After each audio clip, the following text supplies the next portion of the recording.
आप देख रहे हैं मंत्र भारत न्यूज चैनल। मैं हूं कविता। बेवजह एंटीबायोटिक दवाओं का सेवन अब लोगों की सेहत पर भारी पड़ता जा रहा है। बिना डॉक्टर की सलाह के ली जा रही एंटी माइक्रोबियल दवाओं के कारण गंभीर जटिलताएं बढ़ रही हैं। इसी को लेकर जनपद कौशाम्बी में एंटी माइक्रोबियल रेसिस्टेंस के बढ़ते खतरे पर जागरूकता कार्यक्रम आयोजित किया गया। स्वशासी राज्य चिकित्सा महाविद्यालय कौशाम्बी में माइक्रोबायोलॉजी विभाग एवं फार्माकोलॉजी विभाग के संयुक्त तत्वाधान में विश्व एंटी माइक्रोबियल रेसिस्टेंस जागरूकता कार्यक्रम का सफल आयोजन किया गया। कार्यक्रम का उद्देश्य एंटी माइक्रोबियल रेसिस्टेंस के बढ़ते खतरे को लेकर आम जनमानस को जागरूक करना और दवाओं के सही व प्रभावी उपयोग को बढ़ावा देना था। कार्यक्रम को संबोधित करते हुए महाविद्यालय के प्रधानाचार्य प्रोफेसर डॉक्टर हरिओम कुमार सिंह ने बताया कि एंटी माइक्रोबियल रेसिस्टेंस एक गंभीर स्थिति है जिसमें जीवाणु, वायरस, फंगस और अन्य रोगाणु दवाओं के प्रति प्रतिरोधक क्षमता विकसित कर लेते हैं। इससे दवाओं की प्रभावशीलता कम हो जा रही है। इससे दवाओं की प्रभावशीलता कम हो जाती है और रोगों का उपचार कठिन हो जाता है। उन्होंने कहा कि ऐसे जागरूकता कार्यक्रम आम जनता के लिए अत्यंत आवश्यक हैं। विशेषज्ञों की राय। माइक्रोबायोलॉजी विभागाध्यक्ष डॉक्टर अरिंदम चक्रवर्ती एवं अन्य स्वास्थ्य विशेषज्ञों ने एंटी माइक्रोबियल रेसिस्टेंस परियोजना के अंतर्गत इसके कारणों को और दुष्प्रभावों पर विस्तार से चर्चा की। उन्होंने स्पष्ट किया कि एंटी माइक्रोबियल दवाओं का उपयोग केवल डॉक्टर की सलाह पर ही किया जाना चाहिए और अनावश्यक सेवन से बचना चाहिए। वहीं फार्माकोलॉजी विभाग के डॉक्टर आत्मिक सिंह ने बताया कि एंटी माइक्रोबियल रेसिस्टेंस एक वैश्विक स्वास्थ्य संकट बन चुका है जिसका मुख्य कारण दवाओं का अत्यधिक और गलत उपयोग है। उन्होंने कहा कि इस संकट को रोकने के लिए प्रभावी दवाओं का जिम्मेदारी पूर्ण और सीमित उपयोग बेहद जरूरी है।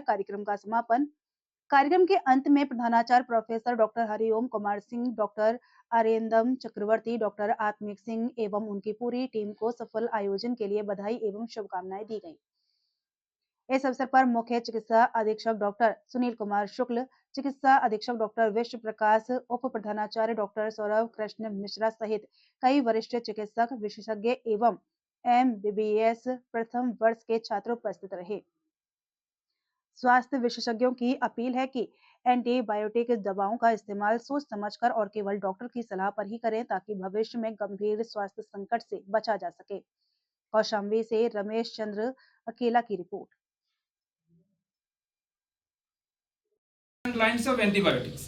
Now what is happening, firstly we should prescribe the first line of antibiotics, then if it is not response, then we should go for the second or third line. But what is happening, we directly are switching to the third line of drugs. We are not going for the first line of drugs. Now this is the problem is everywhere we are facing. Now here what today's topics what we are presenting is antibiotic policy. Now as we know, the antibiotic policy is important for that reason because maybe in Koshambi the resistance pattern will be separate, but in Prayagraj maybe different kind the resistance pattern will be separate. It is not that all India everywhere there is resistance. If you see like in Koshambi there may be first line drugs are effective till now. Okay. Drug. And that's why in 1996 the term derived stewardship. So stewardship of antimicrobial resistance. So stewardship means the management of microbials. So stewardship basically the teamwork. Management is always the teamwork. Administration like CMS, MS, DMS, these as well as team of physicians which prescribe the antimicrobials.